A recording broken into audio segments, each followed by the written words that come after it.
저는 올해 58세, 미국에 온 지 벌써 25년이 된 한국인입니다. 지금은 시민권자가 되어 LA 한인타운에서 작은 마트를 운영하고 있어요. 아내와 함께 그럭저럭 살아가면서 대학교 2학년인 아들 학비도 겨우 대고 있었죠.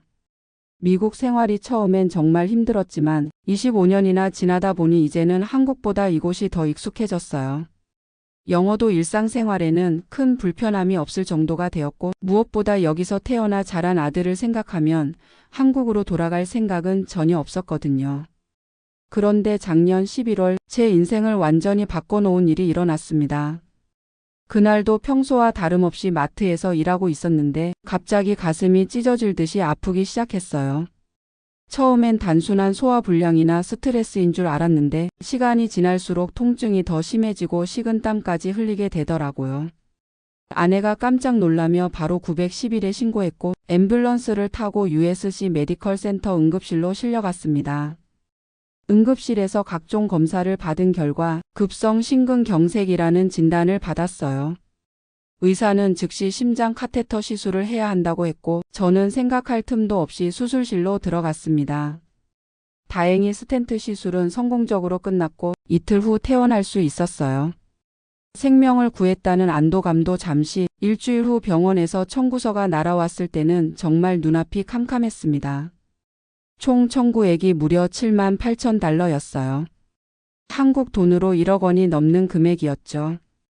앰뷸런스비만 2,300달러, 응급실 이용료가 1만 5천 달러, 심장 카테터 시술비가 4만 5천 달러, 이틀간 입원비가 1만 5천 달러였습니다.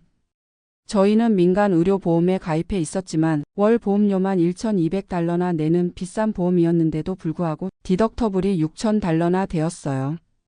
그 말은 제가 먼저 6천 달러를 다 내야 보험 혜택을 받을 수 있다는 뜻이었죠. 게다가 디덕터블을 다 채운 후에도 20%는 제가 부담해야 했어요. 결국 제가 내야 할 금액은 거의 8천 달러에 달했습니다. 한국 돈으로 1천만 원이 넘는 돈이었어요.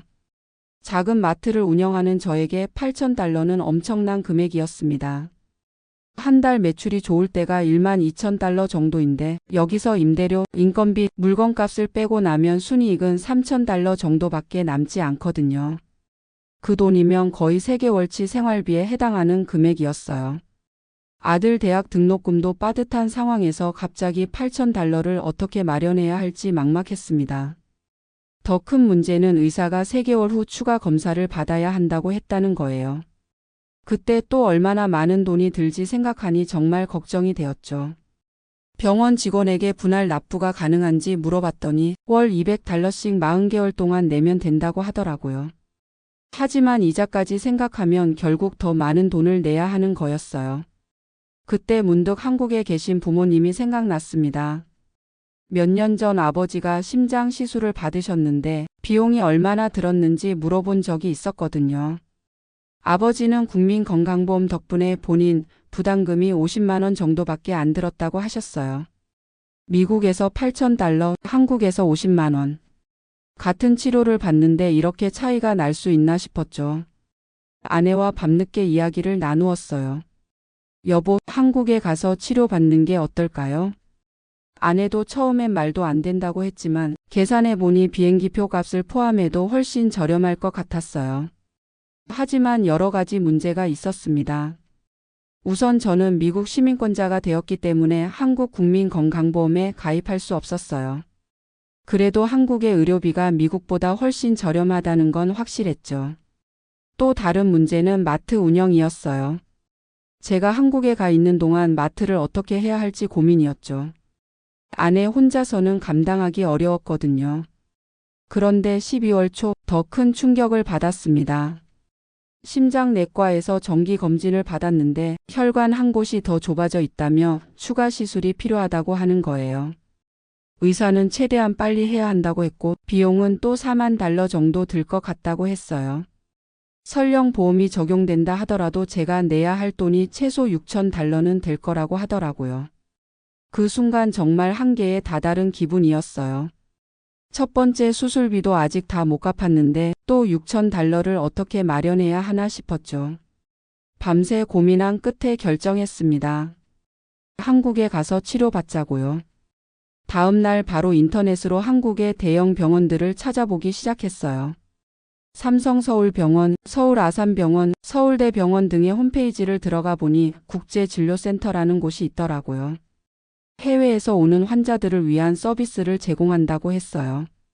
서울아산병원 국제진료센터에 이메일을 보냈습니다. 제 상황을 자세히 설명하고 미국에서 받은 검사 결과를 보내면서 한국에서 치료가 가능한지 문의했어요. 이틀 후 답변이 왔는데 충분히 치료 가능하다고 하면서 대략적인 비용도 알려주었어요. 스텐트 시술의 경우 보험 적용 없이 대략 300만 원에서 500만 원 정도 든다고 하더라고요. 미국에서 4만 달러, 즉 5천만 원 정도 들 것을 한국에서는 500만 원에 할 수 있다는 거였어요. 비행기표 값과 체류비를 모두 합쳐도 1천만 원이면 충분했어요. 미국에서 치료받는 것보다 훨씬 저렴했죠. 마트는 일단 아내와 아들이 돌보기로 하고 혹시 모를 상황에 대비해 아르바이트생도 한 명 더 고용했어요. 12월 말 25년 만에 치료 목적으로 한국행 비행기에 몸을 맡겼습니다. 비행기 안에서 여러 생각이 들었어요. 한국을 떠날 때는 꿈도 야망도 많았는데 25년 후 병원비 때문에 다시 돌아오게 될 줄은 몰랐거든요. 인천공항에 도착했을 때의 느낌은 참 복잡했어요. 한편으로는 고향에 온 반가움이 있었지만 다른 한편으로는 미국에서 해결하지 못한 문제 때문에 온 것 같아 마음이 무거웠죠. 서울 아산병원에 도착해서 국제진료센터를 찾아갔어요. 직원분이 친절하게 맞아주시면서 모든 절차를 안내해 주었어요. 미국에서 가져온 의료 기록을 번역해서 제출하고 다시 한번 정밀 검사를 받았습니다. 검사 결과 미국 의사의 진단이 맞았어요. 추가 스텐트 시술이 필요한 상태였죠. 하지만 응급 상황은 아니어서 충분히 준비해서 할 수 있다고 했어요. 한국의 의료진들도 실력이 정말 뛰어났어요. 설명도 자세히 해주시고 무엇보다 언어 소통이 자유로우니까 궁금한 걸 다 물어볼 수 있어서 좋았어요. 미국에서는 의사와 이야기할 때 항상 조금씩 답답함이 있었거든요. 시술은 일주일 후에 하기로 하고 그동안 서울에 머물면서 25년 만에 한국의 변화된 모습을 보게 되었어요.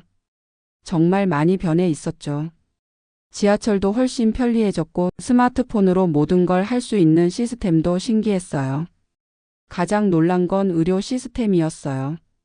병원 예약도 앱으로 할 수 있고 검사 결과도 바로 스마트폰으로 확인할 수 있었거든요. 미국보다 훨씬 디지털화가 잘 되어 있다는 느낌이었어요. 시술 당일 생각보다 간단하게 끝났어요. 의료진들이 정말 전문적이었고 시술 과정도 자세히 설명해 주셔서 안심이 되었죠. 그리고 며칠 후 청구서를 받았을 때는 정말 믿을 수 없었어요. 총 비용이 420만 원이었거든요. 미국에서는 4만 달러, 즉 5천만 원 정도 들 것을 한국에서는 420만 원에 해결한 거예요. 입원비도 하루에 10만 원 정도밖에 안 되었어요.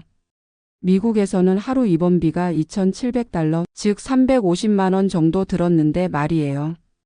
약값도 마찬가지였어요.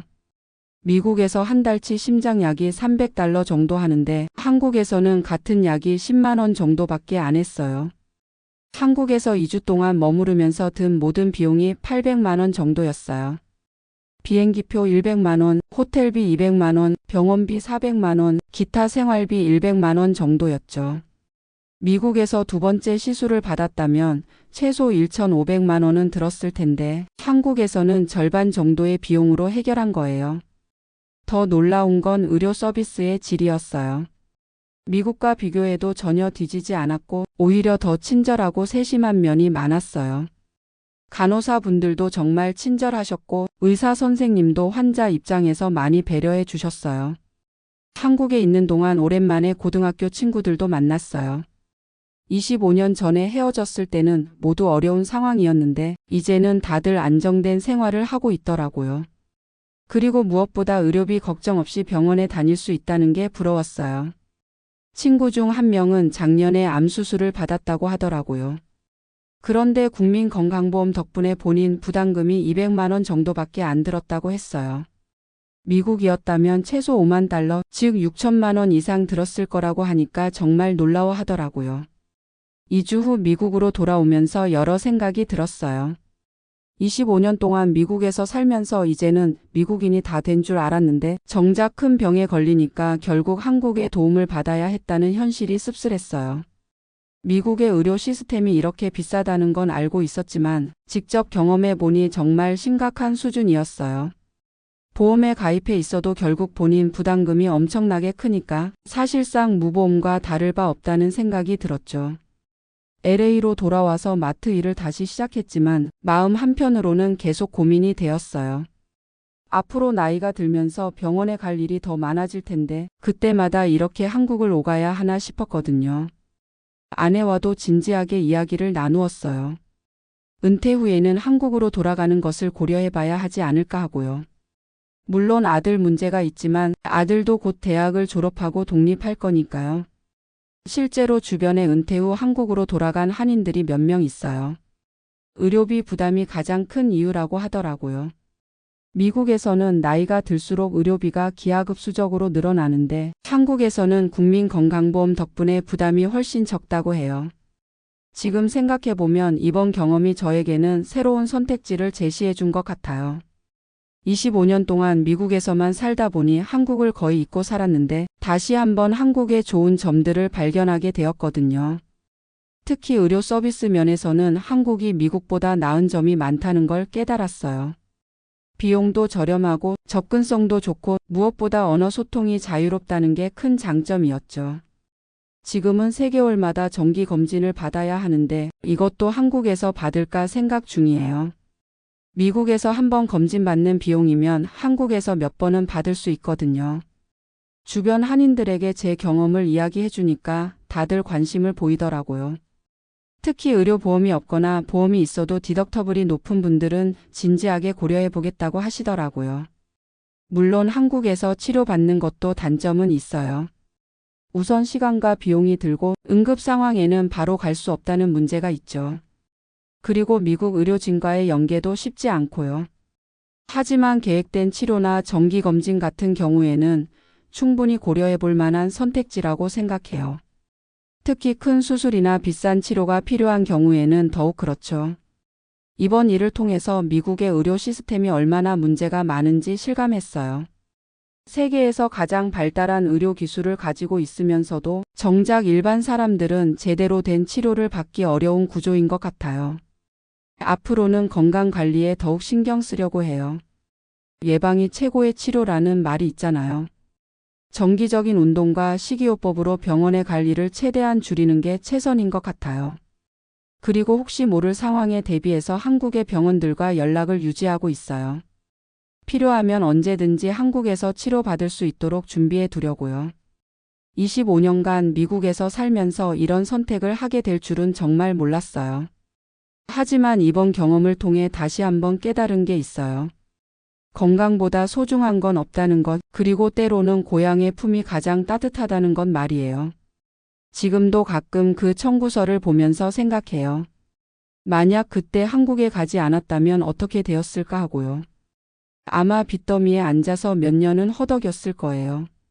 이제는 주변 한인들에게도 이런 선택지가 있다는 걸 알려주고 있어요. 물론 모든 사람에게 맞는 방법은 아니지만 의료비 때문에 고민하는 분들에게는 분명 도움이 될 거라고 생각해요.